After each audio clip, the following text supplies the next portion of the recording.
الحمد للہ رب العالمین والصلاة والسلام علی سید الانبیاء والمرسلین اما بعد فاعوذ باللہ من الشیطان الرجیم بسم اللہ الرحمن الرحیم۔ سبق نمبر 95 پارٹ 2 تفسیر خزائن العرفان پارہ 28واں سورہ تغابن۔ اس کی پہلی آیت مبارکہ سے ترجمہ کنز الایمان مع تفسیر خزائن العرفان پڑھنے سننے کی سعادت پائیں گے انشاءاللہ تعالی۔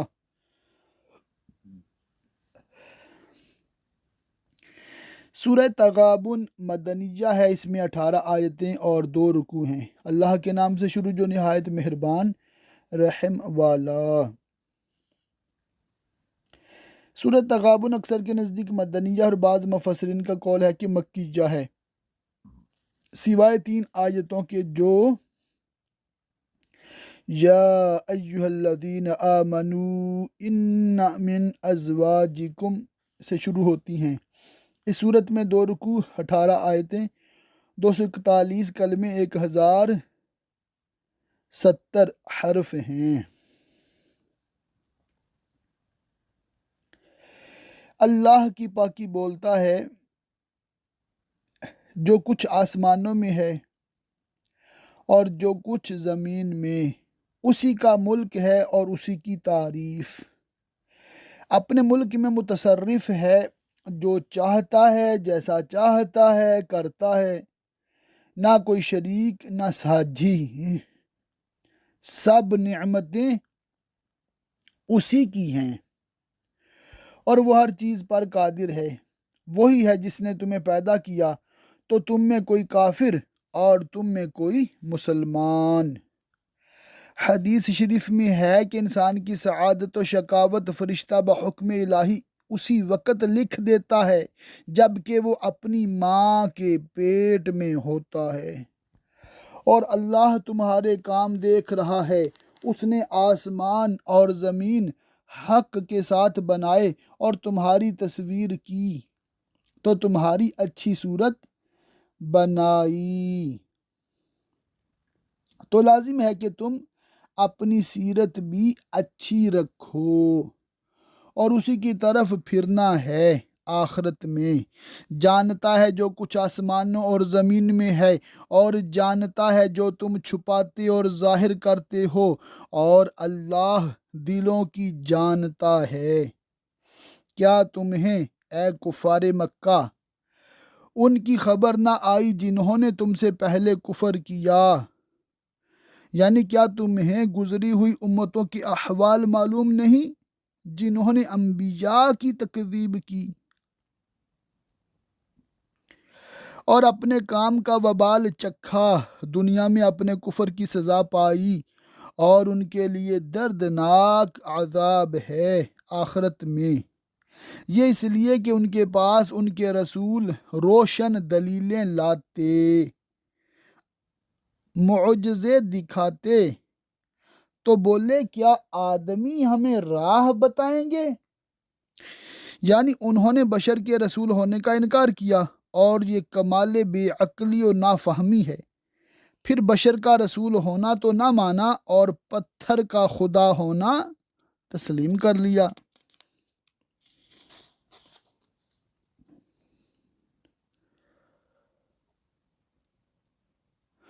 تو کافر ہوئے رسولوں کا انکار کر کے اور پھر گئے ایمان سے، اور اللہ نے بے نیازی کو کام فرمایا،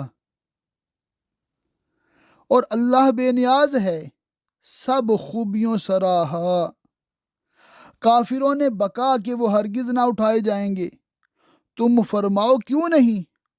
میرے رب کی قسم تم ضرور اٹھائے جاؤ گے، پھر تمہارے کوتک یعنی اعمال تمہیں جتا دیے جائیں گے، اور یہ کہ اللہ کو آسان ہے۔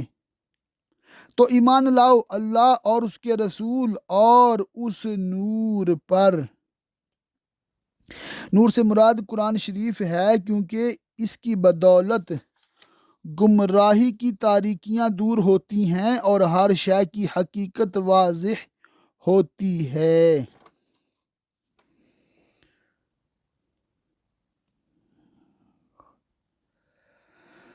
جو ہم نے اتارا اور اللہ تمہارے کاموں سے خبردار ہے، جس دن تمہیں اکٹھا کرے گا سب جمع ہونے کے دن، یعنی روز قیامت جس میں سب اولین و آخرین جمع ہوں گے۔ وہ دن ہے ہار والوں کی ہار کھلنے کا، یعنی کافروں کی محرومی ظاہر ہونے کا۔ اور جو اللہ پر ایمان لائے اور اچھا کام کرے، اللہ اس کی برائیاں اتار دے گا اور اسے باغوں میں لے جائے گا جن کے نیچے نہریں بہیں کہ وہ ہمیشہ ان میں رہیں، یہی بڑی کامیابی ہے۔ اور جنہوں نے کفر کیا اور ہماری آیتیں جھٹلائیں وہ آگ والے ہیں، ہمیشہ اس میں رہیں، اور کیا ہی برا انجام۔ کوئی مصیبت نہیں پہنچتی موت کی یا مرض کی یا نقصان مال کی یا اور کوئی، مگر اللہ کے حکم سے۔ اور جو اللہ پر ایمان لائے اور جانے کہ جو کچھ ہوتا ہے اللہ تعالیٰ کی مشیت اور اس کے ارادے سے ہوتا ہے، اور وقت مصیبت انا للہ و انا الیہ راجعون پڑھے، اور اللہ تعالیٰ کی عطا پر شکر اور بلا پر صبر کرے، اللہ اس کے دل کو ہدایت فرما دے گا کہ وہ اور زیادہ نیکیوں اور طاعتوں میں مشغول ہو۔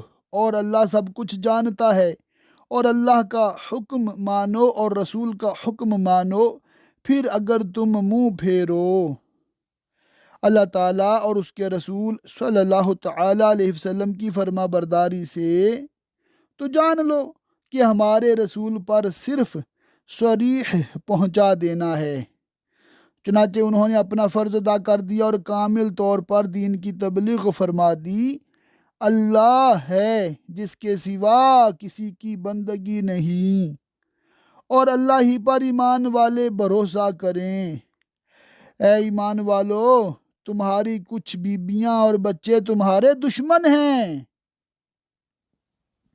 کہ تمہیں نیکی سے روکتے ہیں، تو ان سے احتیاط رکھو اور ان کے کہنے میں آ کر نیکی سے باز نہ رہو۔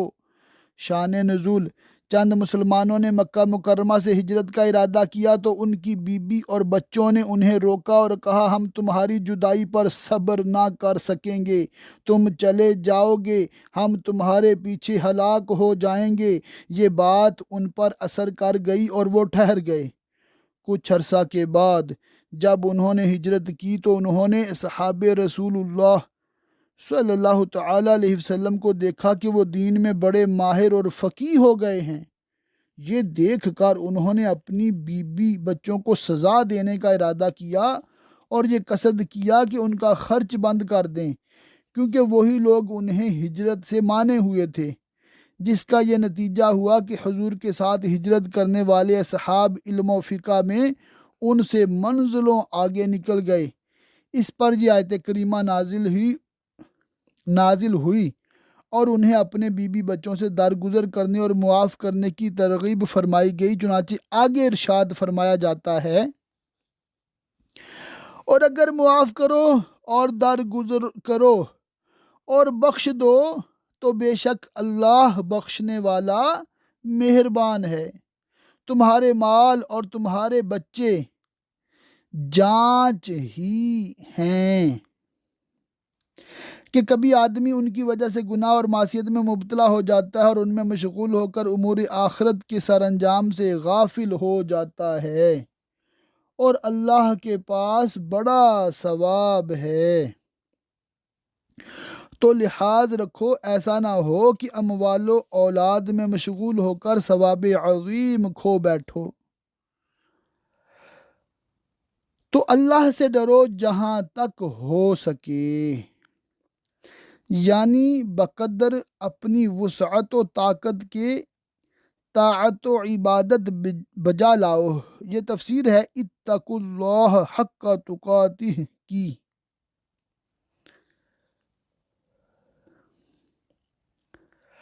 اور فرمان سنو اور حکم مانو اللہ تعالیٰ اور اس کے رسول صلی اللہ تعالی علیہ وسلم کا، اور اللہ کی راہ میں خرچ کرو اپنے بھلے کو، اور جو اپنی جان کی لالچ سے بچایا گیا اور اس نے اپنے مال کو اطمینان کے ساتھ حکم شریعت کے مطابق خرچ کیا تو وہی فلاح پانے والے ہیں۔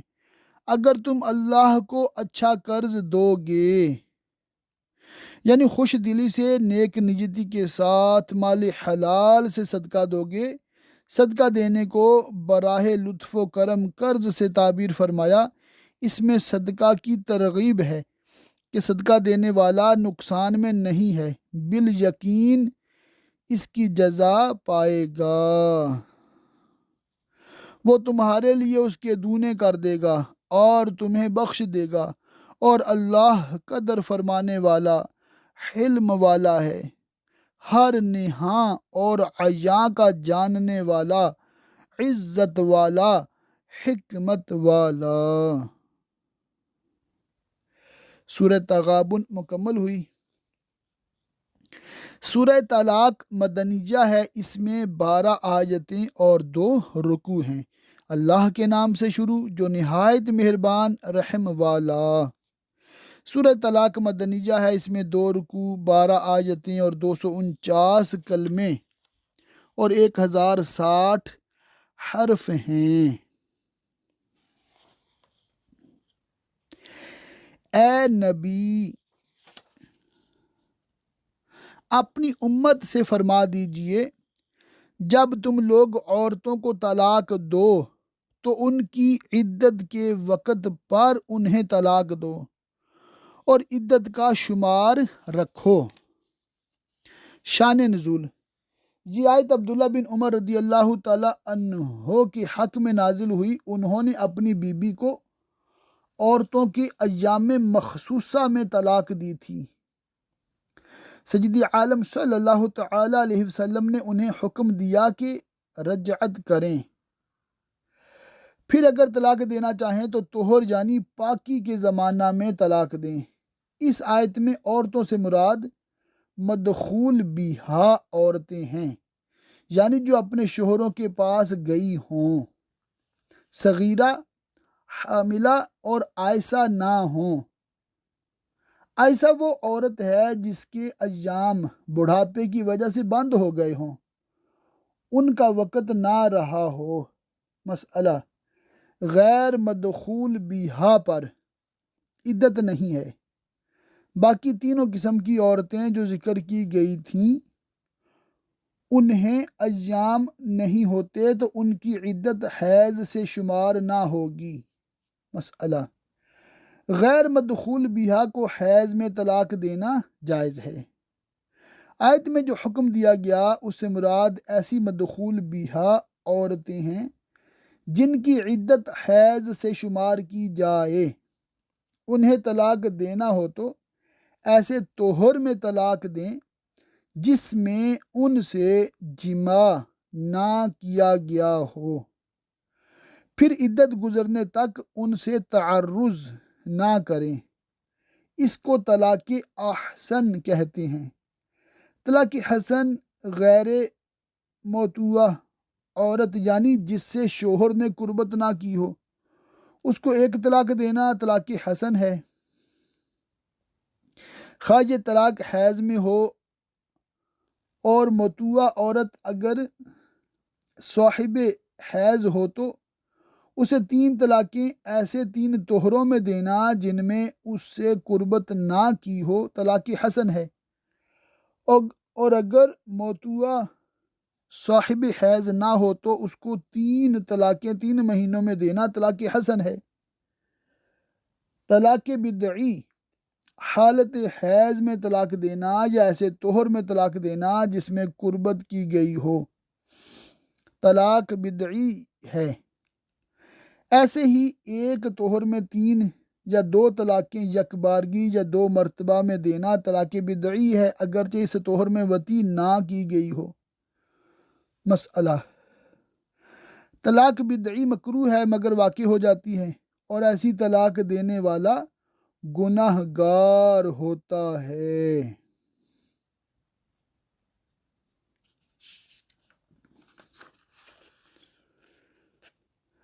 اور اپنے رب اللہ سے ڈرو، عدت میں انہیں ان کے گھروں سے نہ نکالو اور نہ وہ آپ نکلیں۔ مسئلہ: عورت کو عدت شوہر کے گھر پوری کرنی لازم ہے، نہ شوہر کو جائز کہ متعلقہ کو عدت میں گھر سے نکالے، نہ ان عورتوں کو وہاں سے خود نکلنا روا، مگر یہ کہ کوئی صریح بے حیائی کی بات لائیں، ان سے کوئی فسق ظاہر صادر ہو جس پر حد آتی ہے مثل زنا اور چوری کے، اس کے لیے انہیں نکالنا ہی ہوگا۔ مسئلہ: اگر عورت فحش بکی اور گھر والوں کو ایذا دے تو اس کو نکالنا جائز ہے، کیونکہ وہ ناشیزہ یعنی نافرمان کے حکم میں ہے۔ مسئلہ: جو عورت طلاق رجعی یا بائن کی عدت میں ہو اس کو گھر سے نکلنا بالکل جائز نہیں، اور جو موت کی عدت میں ہو وہ حاجت پڑے تو دن میں نکل سکتی ہے، لیکن شب گزارنا اس کو شوہر کے گھر ہی میں ضروری ہے۔ مسئلہ: جو عورت طلاق بائن کی عدت میں ہو اس کے اور شوہر کے درمیان پردہ ضروری ہے، اور زیادہ بہتر یہ ہے کہ کوئی اور عورت ان دونوں کے درمیان حائل ہو۔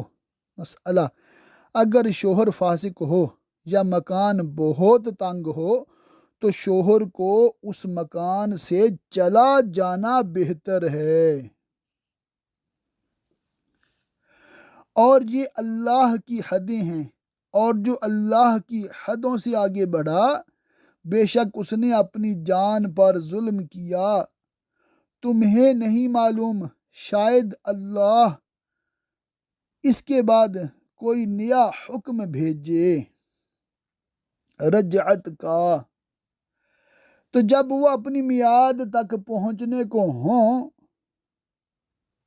یعنی عدت آخر یعنی ختم ہونے کے قریب ہو، تو انہیں بھلائی کے ساتھ روک لو یا بھلائی کے ساتھ جدا کر دو، یعنی تمہیں اختیار ہے، اگر تم ان کے ساتھ بحسن معاشرت و مرافقت رہنا چاہو تو رجعت کر لو، اور دل میں پھر دوبارہ طلاق دینے کا ارادہ نہ رکھو، اور اگر تمہیں ان کے ساتھ خوبی سے بسر کر سکنے کی امید نہ ہو تو مہر وغیرہ ان کے حق ادا کر کے ان سے جدائی کر لو اور انہیں ضرر نہ پہنچاؤ، اس طرح کہ آخر عدت میں رجعت کر لو، پھر طلاق دے دو، اور اس طرح انہیں ان کی عدت دراز کر کے پریشانی میں ڈالو۔ ایسا نہ کرو، اور خواہ رجعت کرو یا فرقت اختیار کرو، دونوں صورتوں میں دفع تہمت اور رفع نزاع کے لیے 2 مسلمانوں کو گواہ کر لینا مستحب ہے، چنانچہ ارشاد ہوتا ہے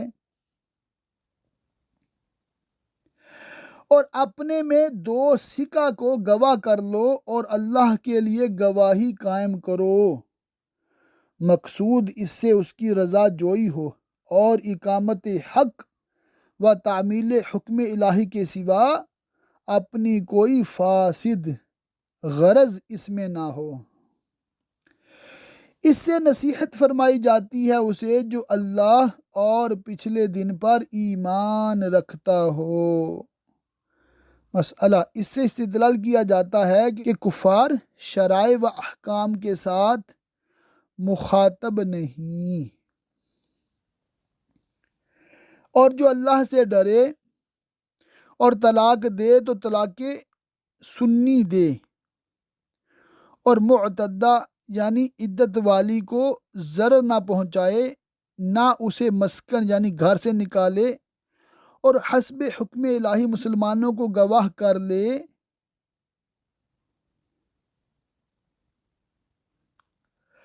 اللہ اس کے لیے نجات کی راہ نکال دے گا، جس سے وہ دنیا و آخرت کے غموں سے خلاص پائے اور ہر تنگی اور پریشانی سے محفوظ رہے۔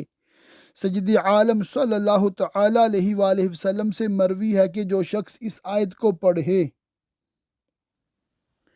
اللہ تعالیٰ اس کے لیے شبہات دنیا، غمزات موت و شدائد روز قیامت سے خلاص کی راہ نکالے گا۔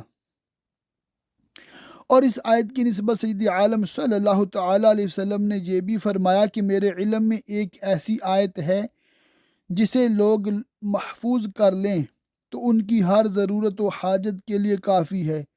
شان نزول: عوف بن مالک کے فرزند کو مشرکین نے قید کر لیا تو عوف نبی کریم صلی اللہ تعالی علیہ وآلہ وسلم کی خدمت میں حاضر ہوئے اور انہوں نے یہ بھی عرض کیا کہ میرا بیٹا مشرکین نے قید کر لیا ہے، اور اسی کے ساتھ اپنی محتاجی و ناداری کی شکایت کی۔ سید عالم صلی اللہ تعالی علیہ وسلم نے فرمایا کہ اللہ تعالیٰ کا ڈر رکھو اور صبر کرو اور کثرت سے لا حول ولا قوت الا باللہ العلی العظیم پڑھتے رہو۔ عوف نے گھر آ کر اپنی بیوی سے یہ کہا اور دونوں نے پڑھنا شروع کیا۔ وہ پڑھ ہی رہے تھے کہ بیٹے نے دروازہ کھٹکھٹایا۔ دشمن غافل ہو گیا تھا، اس نے موقع پایا، قید سے نکل بھاگا اور چلتے ہوئے 4000 بکریاں بھی دشمن کی ساتھ لے آیا۔ عوف نے خدمت اقدس میں حاضر ہو کر دریافت کیا کہ کیا یہ بکریاں ان کے لیے حلال ہیں؟ حضور نے اجازت دی اور یہ آیت نازل ہوئی۔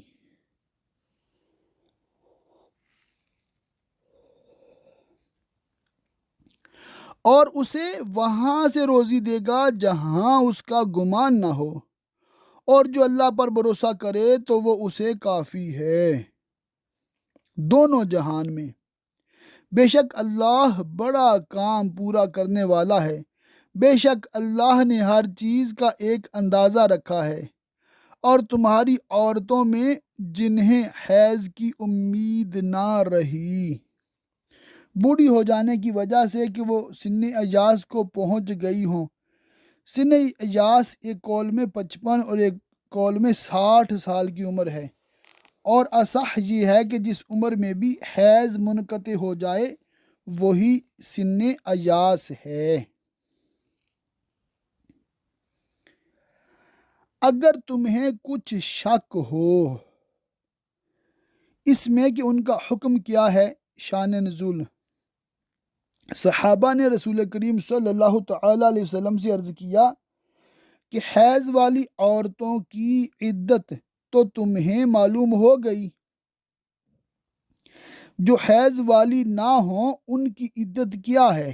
اس پر یہ آیت نازل ہوئی۔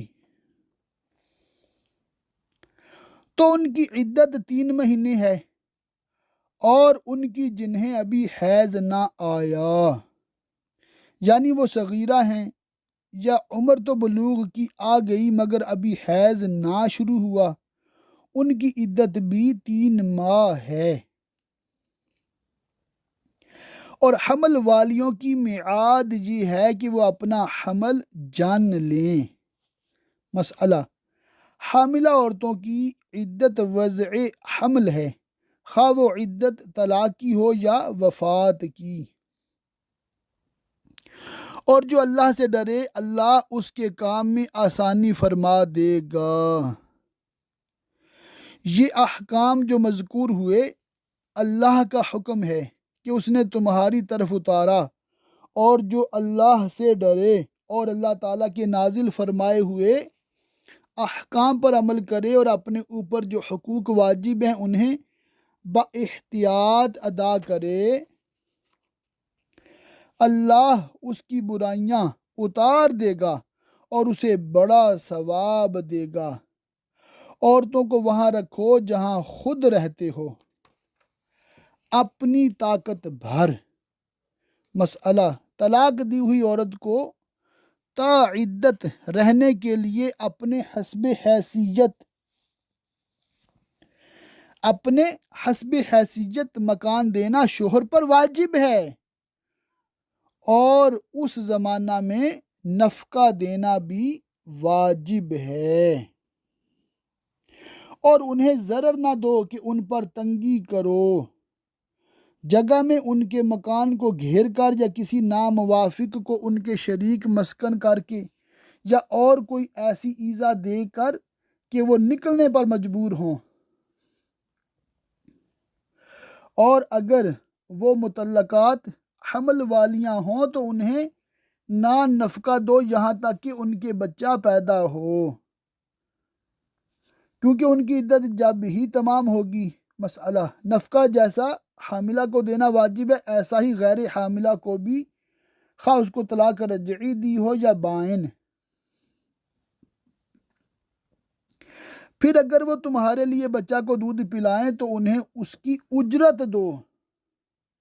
مسئلہ، بچہ کو دودھ پلانا ماں پر واجب نہیں، باپ کے ذمہ ہے کہ اجرت دے کر دودھ پلوائے، لیکن اگر بچہ ماں کے سوا کسی اور عورت کا دودھ نہ پیے یا باپ فقیر ہو، اس حالت میں ماں پر دودھ پلانا واجب ہو جاتا ہے۔ بچے کی ماں جب تک اس کے باپ کے نکاح میں ہو یا طلاق رجعی کی عدت میں، ایسی حالت میں اس کو دودھ پلانے کی اجرت لینا جائز نہیں، بعد عدت جائز ہے۔ مسئلہ، کسی عورت کو معین اجرت پر دودھ پلانے کے لیے مقرر کرنا جائز ہے۔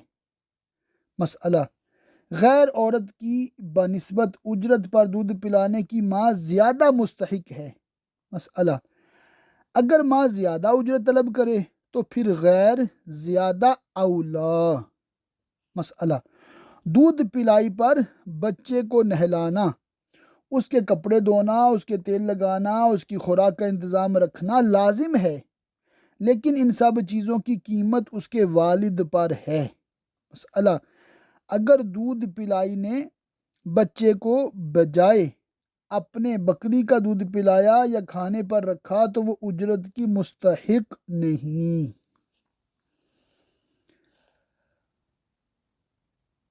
اور آپس میں معقول طور پر مشورہ کرو،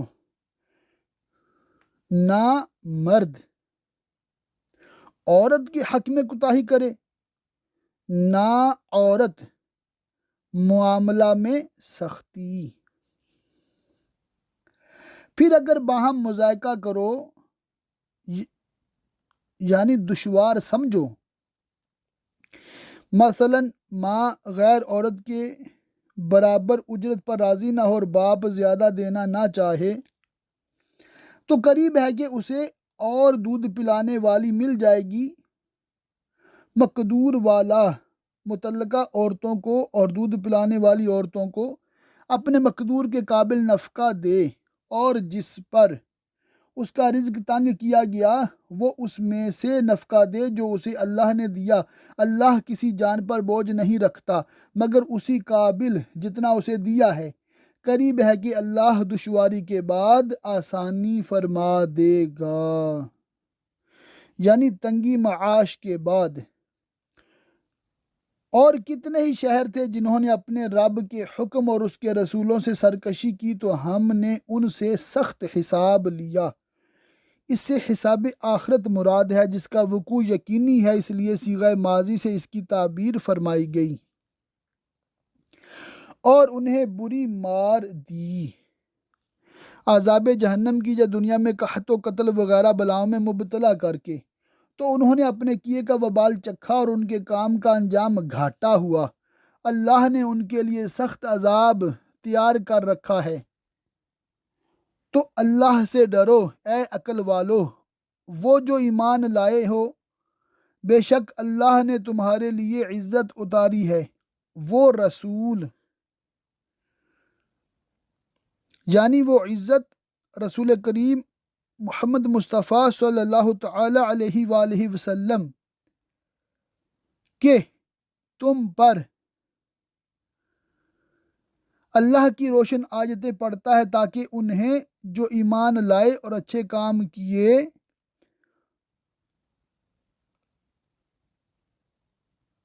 کفر و جہل کی اندھیریوں سے ایمان و علم کے اجالے کی طرف لے جائے، اور جو اللہ پر ایمان لائے اور اچھا کام کرے وہ اسے باغوں میں لے جائے گا جن کے نیچے نہریں بہیں، جن میں ہمیشہ ہمیشہ رہیں۔ بے شک اللہ نے اس کے لیے اچھی روزی رکھی، جنت جس کی نعمتیں ہمیشہ باقی رہیں گی، کبھی منقطع نہ ہوں گی۔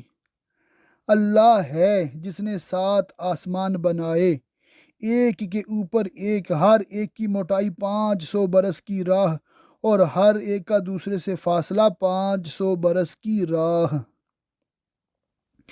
اور انہی کے برابر زمینیں یعنی 7 ہی زمینیں، حکم ان کے درمیان اترتا ہے، یعنی اللہ تعالیٰ کا حکم ان سب میں جاری و نافذ ہے۔